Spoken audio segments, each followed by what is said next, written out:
Okay, the first one is price. Price is going to be on everyone's mind when they're looking for an instructor, and that's natural. But what you need to keep in mind is the value of what you're looking for. In a way, the get what you pay for thing, but really we're probably only talking about a few dollars difference between the different instructors. So I really don't want you to let $5 or $10 extra, per lesson, drive you to an instructor that ultimately you want to quit guitar because you never went anywhere because they weren't the right instructor for you. Okay, so when it comes to price, now think about your goals for a second. Think about what it is that you'd like to be doing on guitar. Picture looking down at your guitar and doing what it is that you want to be able to do on the guitar. And now you have to think about what that's worth to you. And you have to think about those things, the things that matter to you, the value that you're going to get out of the lessons when you're choosing an instructor. Besides, when you choose the right instructor, you might learn something in 4 weeks that it might have taken 10 weeks to learn with the wrong instructor, or that you might never have learned. The other way to think of this is the wrong instructor is going to cost you a lot of money. You're going to spend a lot of money on the lessons, the gas to get to lessons, and the amount of time that you take lessons that it took you to learn something that you really could have learned faster, more efficiently. It could have gone into the deeper parts of your brain where you're going to remember it forever, and you're not going to have to be retaught it because it was just breezed by.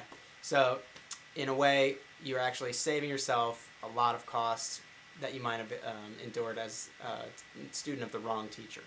The second thing I do not think that you should base your decision on is location. If the teacher is anywhere within, half hour, hour and a half of you, it depends how important to you your goals are, but if it's a time difference in commute between 5, 10, 20 minutes, you're definitely going to find that it was worth that investment when you've gone to the correct teacher, and that you've lost a lot if you've chosen the wrong teacher and you've saved them some money and gas, but you've never reached your goals, or you've ended up wanting to quit guitar. So keep in mind the value of what you're looking for, keep in mind your goal, and keep that clear in your head when you're making this decision. Okay, and the last thing that I do not think should play a part of your decision is which guitar player is the best player.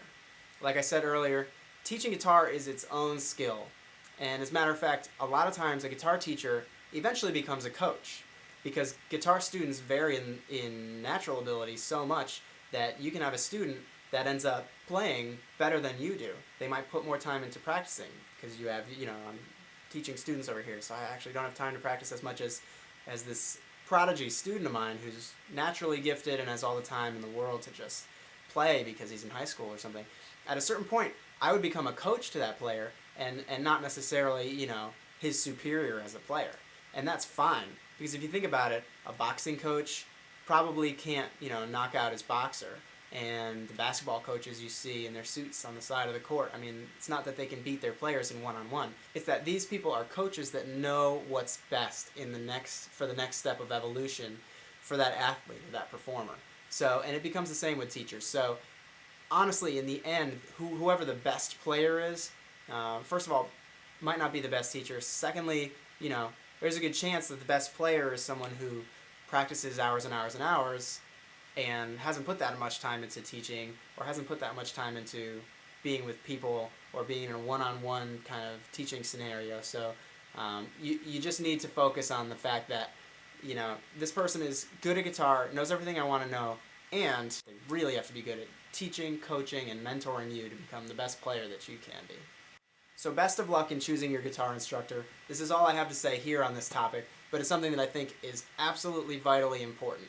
What's at stake here really is this becoming either kind of a fleeting interest of yours, or it becoming a lifelong passion.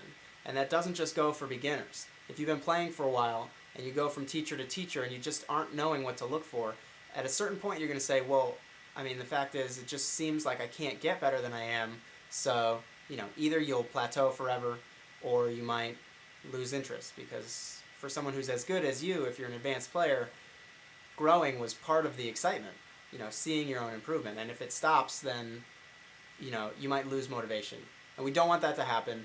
We want all you guys to find the right teacher, and I wish you the best of luck in doing that. Remember to keep your goals in mind and keep the value of what you're getting out of the instruction in mind, and I know that you'll find the right person. Good luck.